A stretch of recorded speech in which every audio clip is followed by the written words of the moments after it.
AI itu ada udah dari lama banget, Bil. AI itu udah ada sekitar tahun 1950-an lah, dari pertanyaan sederhana gitu. Bisa nggak sih pikiran manusia itu direplikasi? AI nggak bisa mereplikasi dan juga dia nggak bisa membantu secara full gitu. Betul. Karena AI itu nggak mungkin cerdas kalau kita nggak cerdas, cuy.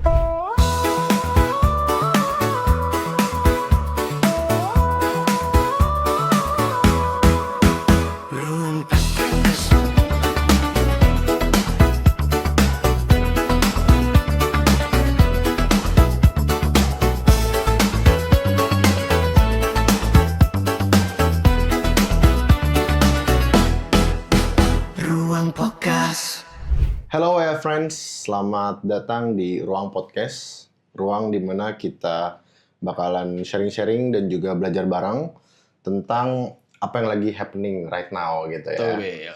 Kita juga di sini sharing-sharing lah ya, nggak menggurui lah. Kita sama-sama user, sama-sama AI enthusiast, jadi ya nggak ada ngejudge gitu lah. Pokoknya kita di sini saling sharing aja, karena juga kita pemakai AI juga nih. Yes, gitu. Jadi disclaimer dulu ya. Jadi kita nggak menggurui, nggak apa ya, harus mencontoh kita itu nggak. Dan nggak ada yang benar dan salah sebenarnya. Iya.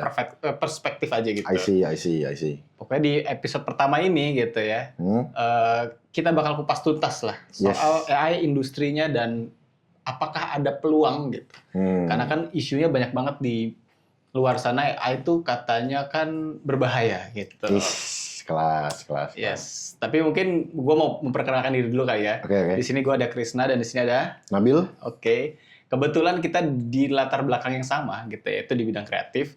Which is itu juga sangat dekat banget ya, Bil, sama yang namanya bergesekan lah ya. Sama AI gitu. Sama-sama bergesekan sih. Betul. Karena menurut gue apa ya, AI itu jadi pendamping banget lah sekarang. Betul. Karena kalau gue ngeliat perkembangan AI juga kan sekarang lumayan cukup berkembang gitu. Parah, jadi kayak ya mau nggak mau kita kerja ya harus bareng sama AI juga gitu. Yes, karena kalau nggak ada AI ya nanti kita mau bahas lah yang bakalan jadi topik hari ini gitu. Nah, mungkin kita sedikit kali ya, Bil, spill perkenalan latar belakang lo dan apa yang lagi lo kerjain gitu, Bil, saat ini gitu. Kalau gua di sini gua sebagai seorang graphic designer gitu kan. Jadi tapi walaupun gua graphic designer tapi latar belakang gue sebenarnya sejarah gitu. Oh, justru malah jauh ya? Ya lumayan jauh lah. Cuman gue di sejarah tuh kan pakai AI juga gitu. Tapi nggak seluruhnya sih. Cuman di pekerjaan gue sekarang, gue sangat-sangat bergesekan juga, sangat-sangat memakai AI lah gitu lah bahasanya. Karena kalau misalnya ngomongin tentang AI di industri kreatif, ya pasti ada pro sama kontranya lah. Betul. Ada yang menghindari, ada setuju, ada yang menghindari gitu. Jadi kayak ya gue di tengah-tengah lah gitu. Karena AI nggak bisa mereplikasi dan juga dia nggak bisa membantu secara full gitu. Betul. Karena tangan atau ide kreatif seutuhnya itu ada di gue. Betul, itu ada di human gitu loh. Betul. Jadi kayak ya kalau boleh cerita sedikit, gue lagi ngerjain apa? Karena sekarang gue lagi apa ya bahasanya, lagi ada produk baru gitu kan. Jadi gue cukup banyak menghandle di sosmed dan juga di berarti banyak desain-desain untuk sosial media, marketing dan campaign gitu. Jadi kayak istilahnya ya gue butuh apa ya, pendamping yang cepat gitu loh. Gimana caranya gue punya apa ya bahasanya ya, dalam arti yang mendukung kinerja gue bisa lebih cepat gitu loh. Nah salah satunya gue menggunakan AI itu gitu sih. Oke, menarik nih, Bil. Tapi tadi lu menyinggung soal latar belakang sejarah nih. Nah, bisa nyambung juga nih, sejarah AI gitu ya. Kalau boleh dibilang mungkin belum banyak orang tahu ya, karena kan sebenarnya secara timeline orang mungkin taunya tuh AI tuh industrinya baru ada tuh mungkin 2020 kesini kali ya. Iya. Karena kan ChatGPT tuh baru rilis tuh kalau nggak salah 2022 atau 2022 lah pokoknya. Nah, itu kan mungkin orang kiranya kayak wah nih apa nih teknologi baru gitu. Sebenarnya uniknya AI itu ada udah dari lama banget, Bil. Dari sekitar tahun, kalau yang gue baca-baca atau yang gue lihat di sosial media, di internet gitu ya. AI itu udah ada sekitar tahun 1950-an lah gitu ya. Itu udah ditemuin gitu awalnya. Dari pertanyaan sederhana gitu. Jadi kayak zaman dulu ada pertanyaan sederhana kayak bisa nggak sih pikiran manusia tuh direplikasi gitu. I see. Nah, akhirnya dibikin pola atau pattern gimana caranya si pikiran manusia ini gitu ya. Dirumusin biar ya diduplikasi lah, tapi lewat si AI ini gitu. I see. Nah, makanya sebenarnya ini nyambung juga nih. Mungkin orang-orang itu banyak berpikir bahwa AI itu tahu semuanya ya. Ya kan? Padahal sebenarnya cara kerjanya nggak gitu, Bill. Kalau yang gua pernah baca lah ya, AI itu kan sebenarnya apa ya, kayak cara kerjanya tuh gini, kalau misalkan kita nge-prompt gitu ya, atau kita merintah si AI gitu. Misalnya kita masukin kata-kata berakit-rakit ke hulu, titik-titik-titik gitu kan. Nah, si AI ini sebenarnya nggak tahu jawabannya apa gitu. Dan dia tuh bukan yang tahu juga tiba-tiba dapat dari mana jawabannya atau pola berpikir sama kayak kita gitu ya. Dengan mengingat. Enggak, AI itu cuma punya database-nya gitu. Nah, di database itu banyak banget mungkin istilahnya apa ya, pilihan-pilihan datanya. Kayak misalkan gini, berakit-rakit ke hulu, titik-titik-titik. Mungkin ada datanya tuh kayak berenang-renang kesepian gitu. Terus atau mungkin ada lagi berenang-renang ke tepian atau apalagi. Nah, dia bakal memilih jawaban yang paling relevan dan data yang paling banyak gitu. Jadi kayak misalkan kan di database itu kan orang banyak masukin data kayak misalkan ya lu ngisi contoh kayak misalnya Google lah ya. Google kan itu punya server datanya sendiri gitu kan. Orang banyak upload di situ, orang banyak posting. Nah, itu akan diserap sama si AI gitu. Dia akan mencari data yang paling relevan sama pertanyaan tersebut gitu. Pada akhirnya dijawablah. Rakit-rakit ke hulu misalkan berenang-renang ke tepian, karena mungkin secara algoritmanya si data ini paling besar lah gitu kemungkinan untuk relevan sama pertanyaan tersebut. Jadi cara kerjanya kayak gitu. Sebenarnya bukan AI tahu segalanya gitu, karena banyak orang salah tuh soal menafsirkan si AI ini gitu. Nah, itu menarik juga karena ya orang taunya kan ya tahu semua gitu. Betul. Padahal ya cara kerjanya nggak kayak gitu. Itu juga bisa merefleksi kita pakai AI juga tuh sebenarnya. Kalau kita punya perspektif yang mungkin agak berbeda gitu. Gue juga kepikiran sih karena AI itu kan bahasanya apa ya, kecerdasan buatan lah ya. Yes, betul. Karena ya AI itu nggak mungkin cerdas kalau kita nggak cerdas sih. Betul. Jadi balik lagi ke usernya sendiri. Betul. Jadi kalau misalnya yang tadi lu bilang kayak berakit-rakit dahulu, ya kata terusannya yang paling banyak dimasukin sama orang sendiri gitu. Nah, dia nggak mungkin tahu. Betul. Gini, kata-kata berakit-rakit dahulu berenang ke tepian itu kan dari manusia. Betul. Dia nggak mungkin tahu selanjutnya itu apa. Dan itu tuh apa? Oh, ternyata kiasan ternyata. Yes. Kiasan yang buat sama manusia gitu. Cuman bakal ngelihat ya itu paling banyak dari mana gitu. Betul. Jadi ya yang dimasukin sama manusia gitu loh. Betul. Itu sih menurut gua. Itu menurut gua soal sejarah si AI sendiri gitu Yes. Sampai sebenarnya ada panjang lah kalau mau teman-teman mau tahu cerita lengkap atau sejarah lengkap soal AI ada di episode pertama kita ya. Betul. AI Talk tuh. Coba nonton sejarah AI deh. Boleh. Itu dikupas tuntas lah gitu ya. Boleh. Datanglah, mampir Yoi. YouTube.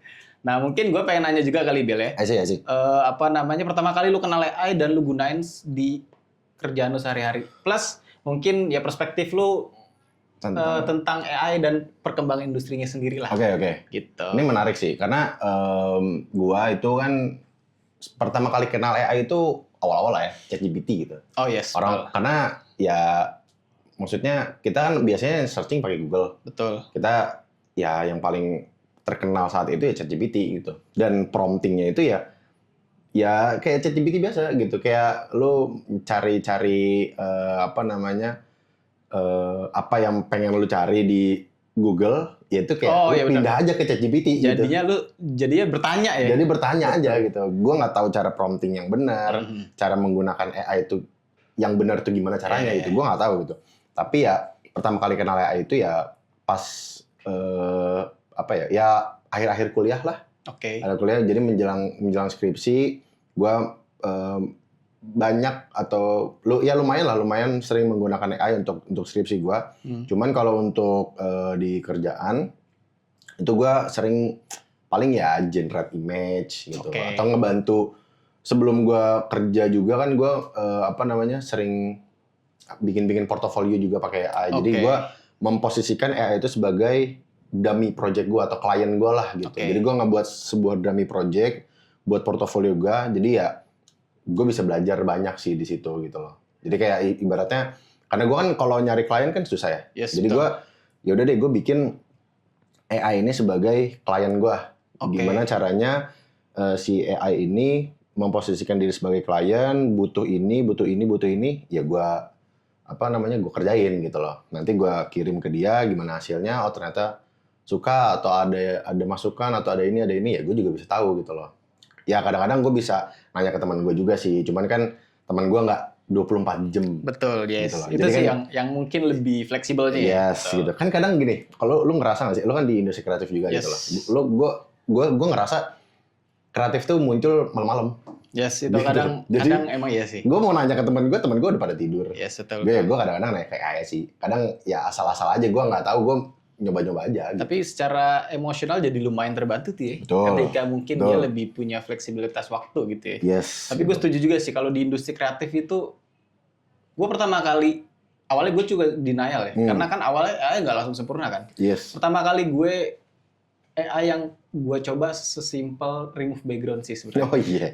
Bener. Tapi gue dulu tuh idealis banget. Gue awalnya gue juga sama menolak kayak apaan sih AI jelek gue. Gak mungkin lah lu AI bisa mengalahkan karya tangan manusia gitu ya. Sampai pada akhirnya AI itu masuk. Gue kan sering pakai Adobe Photoshop kan. Oke. AI itu masuk ke Adobe Photoshop jadi fitur gitu, remove background. Dan itu sempurna banget. Dulu masih pen tool. Yes, itu gue sampai dulu kan baru bisa main pen tool lah ya. Kayak dia ngegunting objek apa segala macem. Dulu kan belum ada. Kalaupun ada mungkin kurang sempurna lah ya si cuttingan segala macamnya. Akhirnya gue pakai tuh si AI dari remove backgroundnya si Photoshop. Ternyata itu perfect banget. Dan di situ akhirnya jadi titik balik gue kayak, ternyata bahaya juga ya kalau gue nggak bisa adaptasi nih. Sedangkan kalau kita misalnya ngegunting manual satu-satu, misalnya kita punya satu model terus kita mau masukin dalam desain kita nih gitu ya. Terus kita potong satu-satu atau kita butuh objek yang mungkin kita potong pakai atau remove background lah gitu ya. Lama. Wah itu lama banget. Pas pakai ada AI di Adobe itu, gue mulai kayak, ini efektif banget sih kalau misalnya kita bener-bener manfaatin dengan maksimal gitu. Sampai pada akhirnya itu di situ gue ngulik lah banyak tools AI, terutama buat generate gambar, ada gambar ke video, terus ada juga suara, sampai yang paling gokilnya lagi tuh sekarang lu foto produk atau UGC gitu, misalnya user generate content, misalnya lu sebagai user nih pengen atau lu punya bisnis gitu kan, terus lu pengen pengen si produk lu digunain sama user lu nih, ya kan, secara perspektif usernya gitu. Misalnya lu punya produk minuman, terus kayak ini gelas nih, terus kayak bikin konten UGC gitu ya. Nah itu bisa pakai AI tuh. Jadi si foto atau lu generate muka manusia sama masukin produk lo, itu udah bisa langsung ke generate kayak seolah-olah tuh real aja gitu. Itu menurut gue keren banget sih. Plus ada lagi namanya digital twin. Apa tuh? Itu digital twin tuh kayak gini. Misalkan lu seorang model nih. Ini sebenarnya udah dipakai sama salah satu brand besar loh. Brand clothing fashion besar. Itu H&M tuh udah pakai sistem digital twin ini. Jadi digital twin ini tuh kayak lu model nih. Gua misalkan punya brand cloth. Gue pengen launching produk baju misalkan ya. Tapi biasanya kan kita ada sesi photoshoot, terus foto dan segala macam lah, kayak butuh lighting, butuh talent, butuh waktu, butuh orang-orang, properti dan segala macam gitu ya, kamera dan ya pokoknya properti dan asetnya lah gitu ya. Tapi ini bisa pakai AI, Bill. Jadi kayak cuma sekedar lu masukin foto produk lo gitu ya, terus sama si modelnya. Nanti kita generate di AI kayak dibikin. Tapi perlu prompt juga kan itu kan? Perlu. Dan itu step-nya juga nggak langsung jadi gitu. Bener-bener lu mesti create satu-satu, bikin orangnya dulu. Terus lu masukin si produknya, lu kasih konteksnya gimana. Terus lu mau shoot pakai kamera apa, lightingnya gimana, angle-nya gimana. Itu tuh mesti bener-bener satu-satu di prompt gitu. Kayak ada bikin notes gitu kalau lu pakai 3D tools atau something gitu. Nah pokoknya dan hasilnya itu bisa jadi bener-bener kayak orang photoshoot gitu di studio, dan itu sangat efektif banget menurut gue. Itu tuh udah mulai ada lah. Bahkan iklan-iklan di seluruh dunia, kayak terakhir tuh ada iklan Natal deh kalau nggak salah deh. Coca-Cola campaign-nya tuh kalau nggak salah ada beberapa produk-produk besar tuh udah pakai AI semua. Ya. Jadi menurut gue secara industri perkembangan tuh udah gokil banget sih di dunia bahkan ya. Makanya bahaya banget kalau kita nggak cepat-cepat adaptif sama si AI ini menurut gue gitu.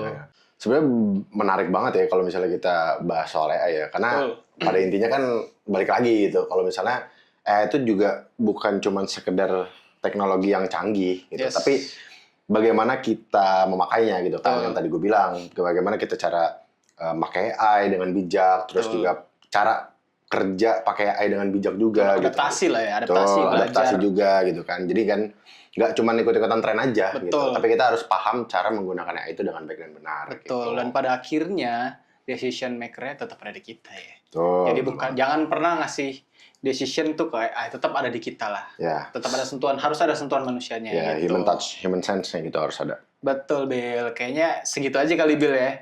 Nanti mungkin di next di next episode kita bakal bahas soal peluang kali ya, Bill. Karena itu kan pasti rame banget ya. Betul. Peluang gimana di industri AI itu masuk ke setiap industri yang ada di dunia ini gitu ya. Mulai dari kreatif dan lain-lain kita bakal bahas. Atau mungkin dari teman-teman sendiri punya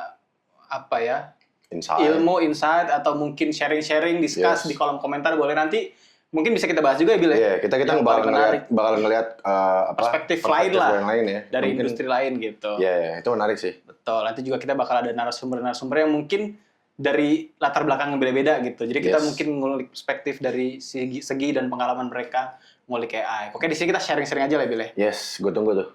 Nanti. Betul. Udah kali, Bil ya. Sip. Thank you. Bye-bye.